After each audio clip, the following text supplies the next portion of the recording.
What the hell did you do to my papers? I stared at the shredded custody application spread across the kitchen table like confetti. My hands trembled as I gathered the torn pieces, legal letterhead ripped into jagged strips. 10 years of hope destroyed in seconds. Keep your voice down, hissed Angela, my ex-wife. Ryan's upstairs. She leaned against the doorframe, arms crossed, a small smirk tugging at her lips. Did you honestly think you could just waltz back after a decade and claim custody? That's not how this works, Daniel.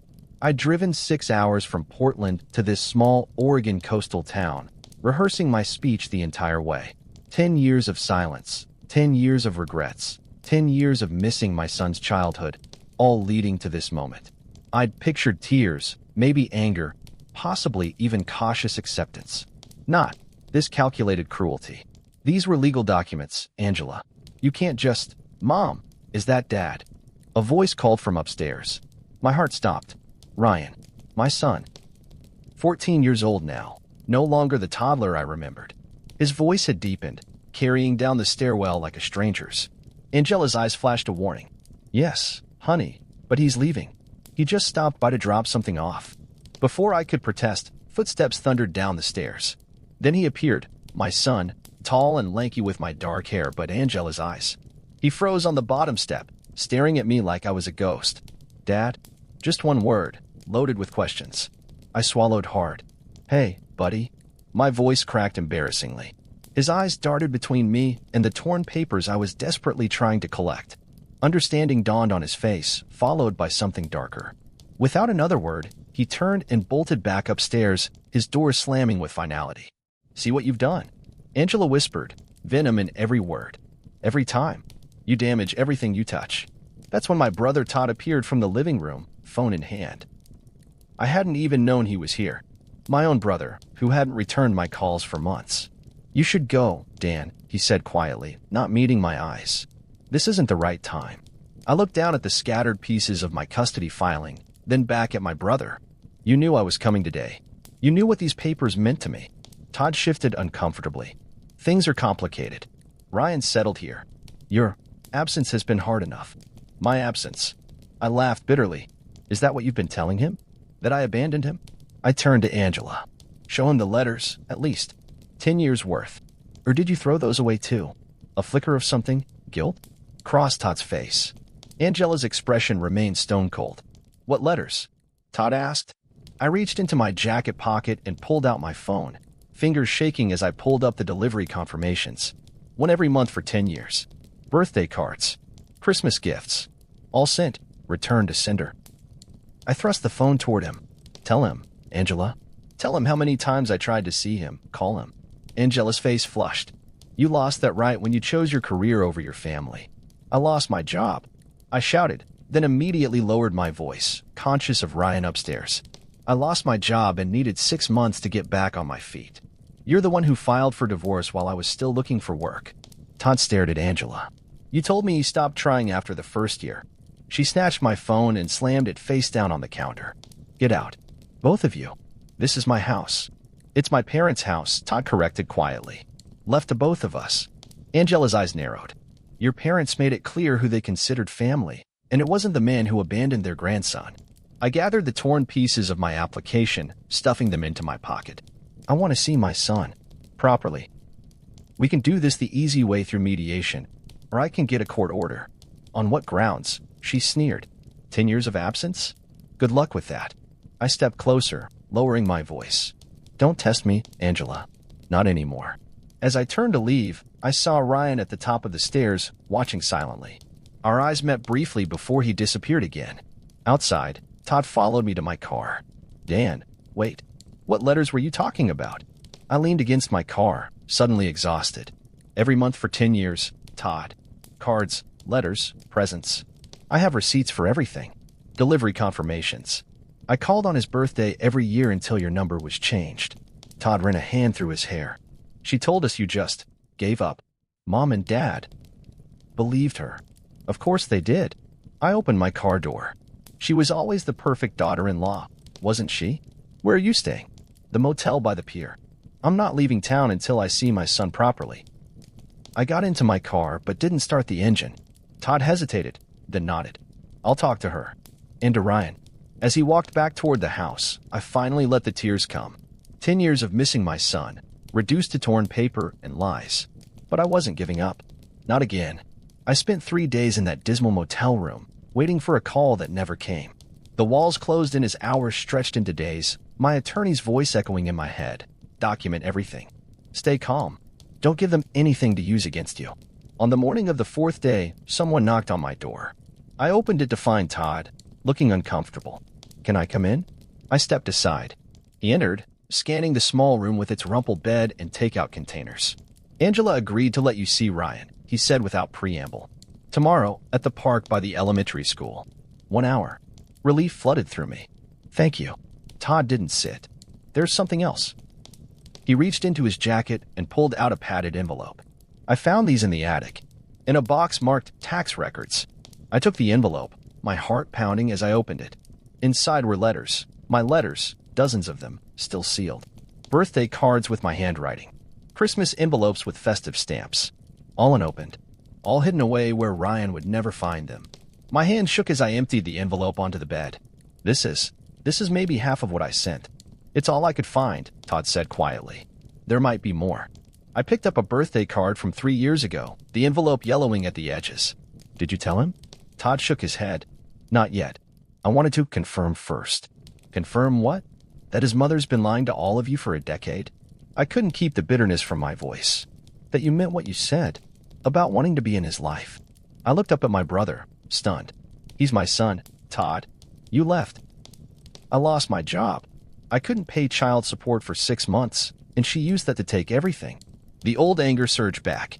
She moved him here, changed your parents' phone numbers, got a restraining order based on lies. I know, Todd interrupted. I found the court documents too. That stopped me cold. What? The restraining order. It was temporary, expired 9 years ago. She told everyone it was permanent. He sat heavily on the edge of the bed. She told Mom and Dad you were dangerous. The word hit like a physical blow. Dangerous? I never laid a hand on either of them. Not once. There were statements from her friends saying you had anger issues. I laughed bitterly. Her friends. Right. I ran a hand over my face. Why are you telling me this now? Todd looked down at his hands. Because I caught her in another lie yesterday. About Ryan's college fund. The money's gone. What money? Mom and Dad set up accounts for him when he was born. Nearly $80,000 now. Angela's been skimming from it for years. I sat beside him, mind reeling. Does Ryan know any of this? Todd shook his head. No, but he's been asking questions about you lately. That's why Angela freaked out when you showed up with custody papers. The timing couldn't have been worse for her. I looked down at the pile of unopened letters.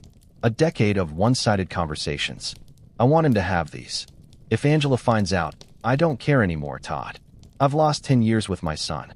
I'm not losing another day. I began gathering the letters, organizing them by date. Tomorrow at the park. You'll bring him. Todd nodded, standing to leave.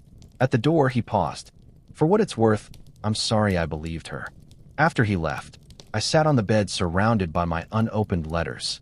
Slowly, I began opening them myself, rereading words written to a child who never received them. Stories about my life in Portland. Questions about his school, his friends. 10 years of one-sided conversation. In the latest letter, dated just 2 months ago, I'd written, maybe someday you'll read these and understand that I never stopped trying to reach you. I never stopped being your dad.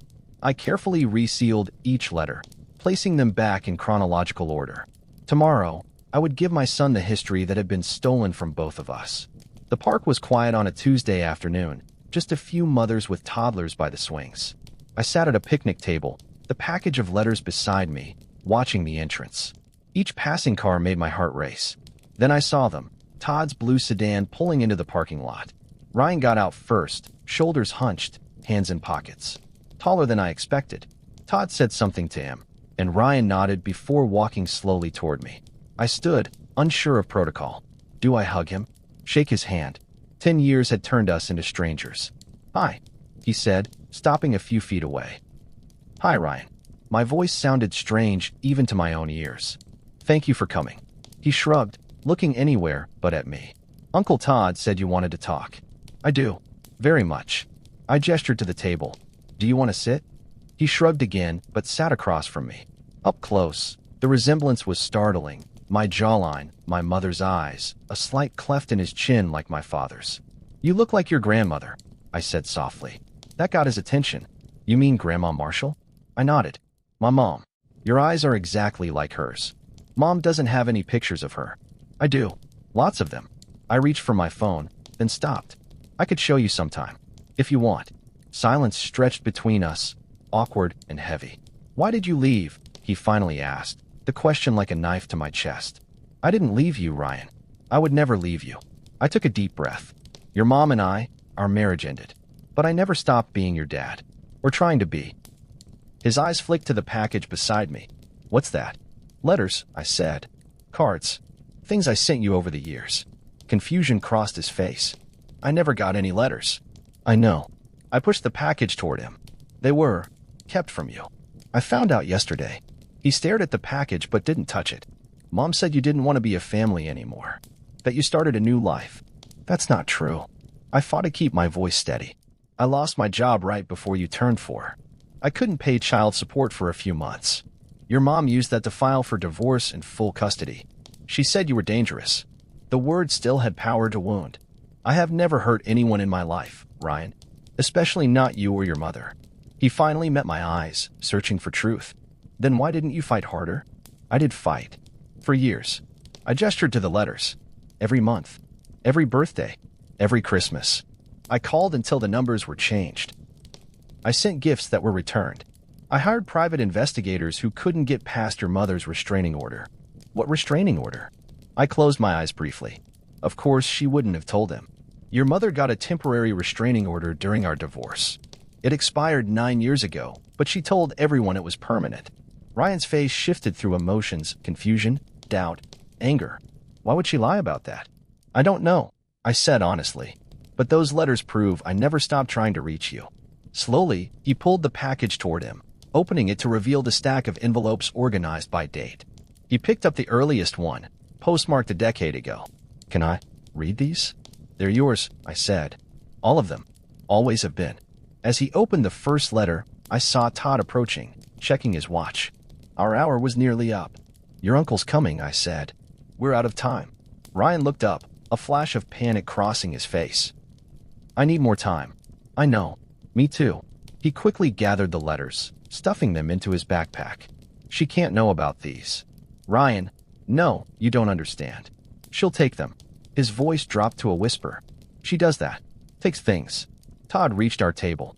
"Time to go, Ryan." Ryan stood, slinging his backpack over one shoulder. "Can I see you again?" Hope bloomed in my chest. "Yes, anytime. I'll read these tonight." He hesitated, then added, "I have your eyes, you know. Not Grandma's. Mom always hated that." As they walked away, Todd looked back with a nod of encouragement. I watched until they disappeared into the car, my son carrying 10 years of unread words. Back at the motel, I called my attorney to update her on the meeting and the discovery of the hidden letters. She was cautiously optimistic, but warned that custody battles were messy, especially with a decade of separation. "Document everything," she reminded me. "Every interaction, every conversation.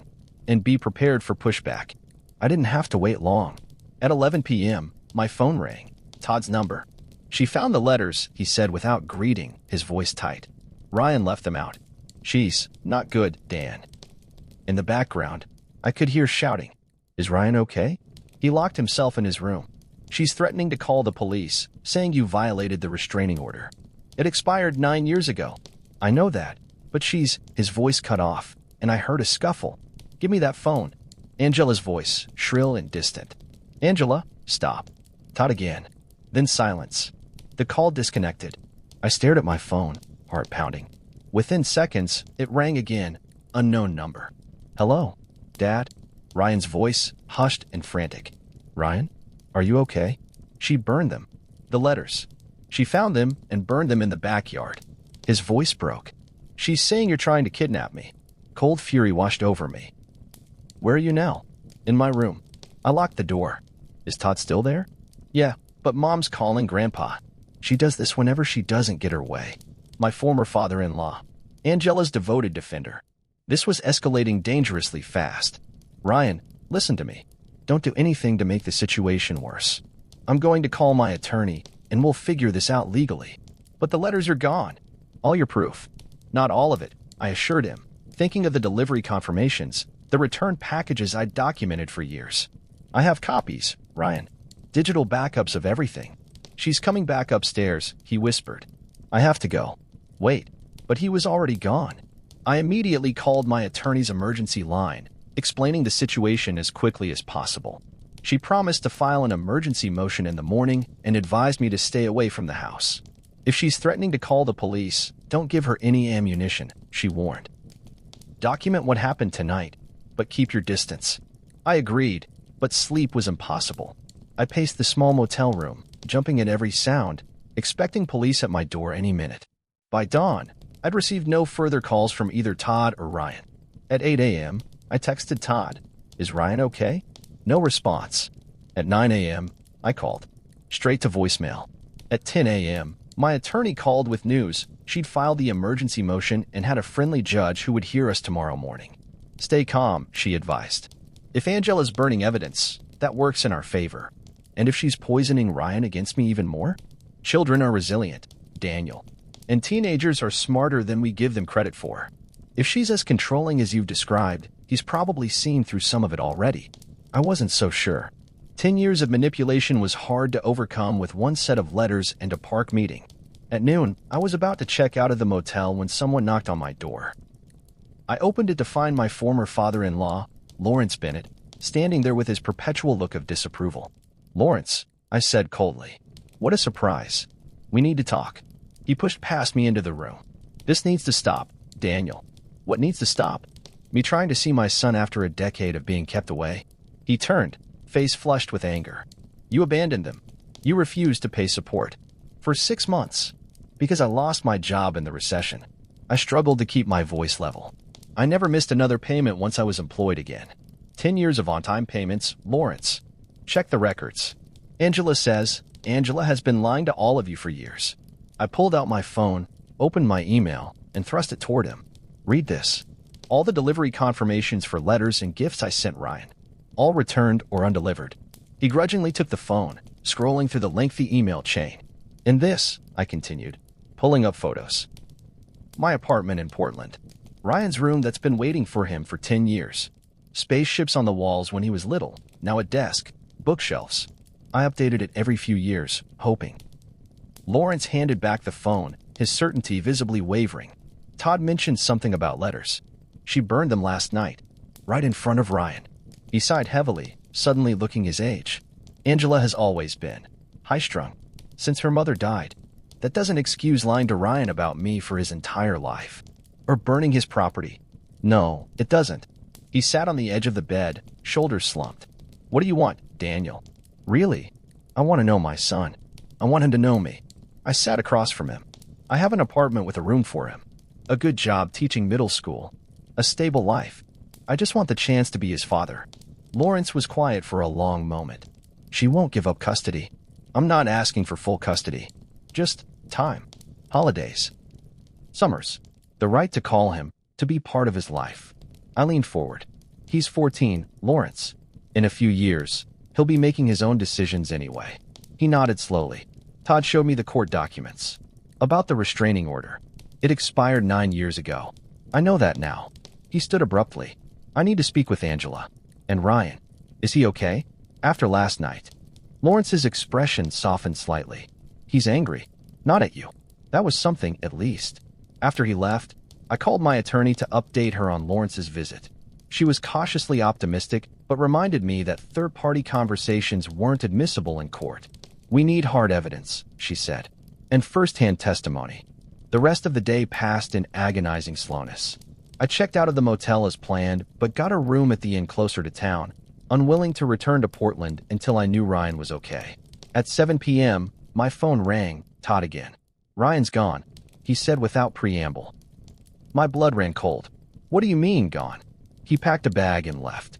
"Angela's frantic, convinced you took him." "I've been in my room all day." "Where would he go?" "I don't know. Lawrence has been here all afternoon. He and Angela have been fighting. Ryan must have slipped out during the argument." I grabbed my jacket. I was about to leave when I noticed a figure sitting on a bench near the baseball diamond, hunched against the evening chill. Even from a distance, I recognized the set of those shoulders. Approaching slowly, I called out, "Ryan." He looked up, relief flooding his face when he saw me. "Dad." That one word, the first time he'd called me that since he was 4, nearly broke me. I sat beside him, noticing the backpack at his feet. "Everyone's looking for you." "I know." He stared ahead at the empty field. "Mom's probably saying you kidnapped me." Something like that. He turned to me, eyes red-rimmed but determined. "I remember you. You know, not much, but little things. You used to make pancakes shaped like Mickey Mouse." The memory hit with physical force. Sunday mornings, Ryan in his booster seat, Mickey-shaped pancakes with chocolate chip eyes. "You remember that?" He nodded.